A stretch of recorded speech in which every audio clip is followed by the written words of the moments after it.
क्या आप कभी ऐसे हालात में फंसे हैं जहां गुस्सा, डर या बेचैनी ने आपको पूरी तरह हिलाकर रख दिया हो? क्या आपको लगता है कि काश आप हर स्थिति में शांत रह सकते? अगर हाँ, तो ये वीडियो आपके लिए है। आज हम जानेंगे हर परिस्थिति में शांत रहने की कला। न सिर्फ शांत दिखने की, बल्कि भीतर से स्थिर और मजबूत बने रहने की कला। शांत न रह पाने का कारण हमारी मानसिक आदतें हैं। जब भी कोई अप्रत्याशित घटना होती है, जैसे किसी का ताना, ट्रैफिक जाम या जीवन में कोई बड़ा झटका, हमारा दिमाग तुरंत रिएक्ट करता है। क्यों? क्योंकि हम रिएक्टिव मोड में रहते हैं, प्रतिक्रिया की अवस्था में। हमें यह नहीं सिखाया गया कि कैसे प्रतिक्रिया को जागरूकता में बदला जाए। दूसरा कारण है हमारी उम्मीदें। हम हर चीज को अपने तरीके से चाहते हैं। जैसे ही कुछ हमारे कंट्रोल से बाहर होता है, हम बेकाबू हो जाते हैं। उदाहरण के लिए, अगर कोई हमें अपमानित करता है, तो हमारे भीतर स्वाभिमान की चोट लगती है और हम गुस्से में आ जाते हैं। लेकिन क्या वो अपमान सच में इतना ताकतवर था, या हमारी प्रतिक्रिया ने उसे ताकतवर बना दिया? अब बात करते हैं समाधान की। सबसे पहला मंत्र है रुकिए।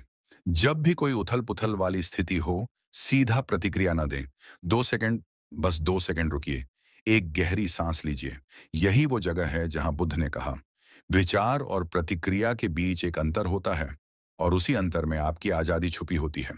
दूसरा, ध्यान, मेडिटेशन। ध्यान आपको अपने विचारों का दर्शक बनना सिखाता है, उनका गुलाम नहीं। अगर आप रोज 10 मिनट भी आंखें बंद करके सिर्फ अपने सांसों पर ध्यान दें, तो धीरे धीरे आप खुद को कंट्रोल करना सीखने लगेंगे। तीसरा, मानसिक रिक्ति, मेंटल स्पेस। हर परिस्थिति पर तुरंत निर्णय मत लीजिए, ये सही है या गलत। जैसे ही हम किसी चीज को अच्छा या बुरा कह देते हैं, हम उसमें फंस जाते हैं। शांत रहने का मतलब है उसे वैसे ही देखना जैसा वह है, बिना फिल्टर, बिना लेबल। शांत रहने का मतलब भावनाओं को दबाना नहीं है। कई लोग सोचते हैं कि शांत रहना मतलब है सब कुछ सह लेना। नहीं, शांत रहना मतलब है भावनाओं को समझकर उनसे दोस्ती करना।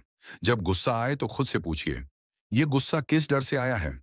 शायद वो अस्वीकार किए जाने का डर है, शायद अपमान का डर। जब आप कारण समझते हैं, तब भावनाएं अपना प्रभाव खोने लगती हैं। एक तकनीक, जब भी आप परेशान हों, अपनी भावना को एक शब्द में कहिए, डर, गुस्सा, बेजारी। फिर कहिए, मैं इस भावना को देख रहा हूं, मैं इसे महसूस कर रहा हूं, लेकिन मैं इससे बड़ा हूं। ये शब्द आपको आपकी भावना से अलग कर देते हैं।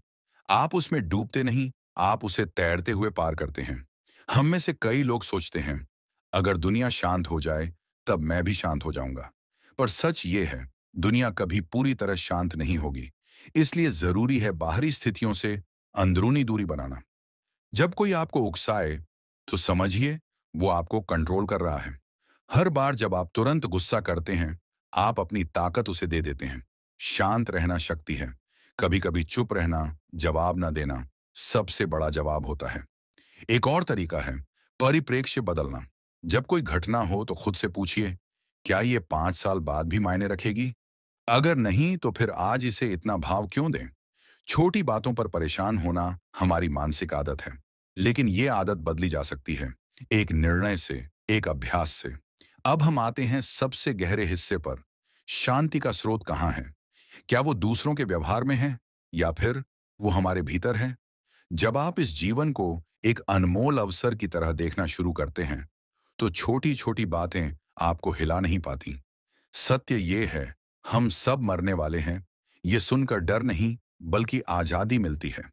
जब आप जानते हैं कि ये पल दोबारा नहीं आएगा, तो आप उसे गुस्से या चिंता में क्यों बर्बाद करेंगे? शांति कोई चीज नहीं जो आपको बाहर से मिले, वो तो आपके भीतर पहले से मौजूद है। आपको सिर्फ शोर कम करना है और उस शांति की आवाज सुननी है। दोस्तों, हर स्थिति में शांत रहना कोई जादू नहीं है।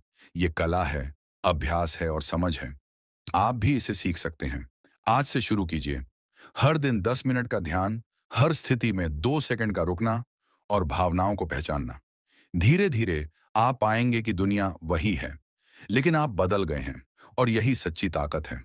अगर आपको ये वीडियो अच्छा लगा, तो इसे किसी ऐसे इंसान के साथ जरूर शेयर कीजिए जो अक्सर तनाव में रहता है।